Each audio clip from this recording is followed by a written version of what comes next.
vziať si späť moc len tým, že som relaxoval? No, tak toto je hlas sabotéra, čo je mysel.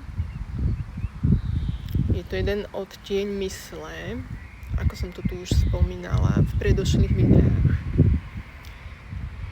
No, a on to sabotuje, lebo on si nevie predstaviť, že tým, že len sedel, tak nabral naspäť moc.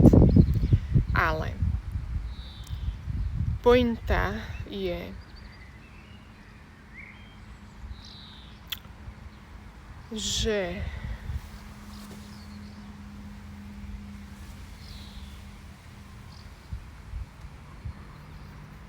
vy ste to pustili. Tým oddychovaním, relaxovaním niečo pustíte.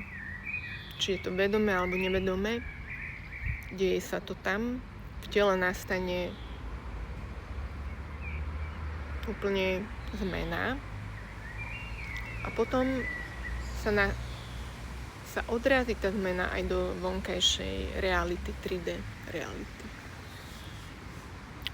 A to je ten výsledok toho, že ste sa na niečo proste vysrali, tým, že ste si proste dali oddych, relax, len tak nič nerobenie, sedenie.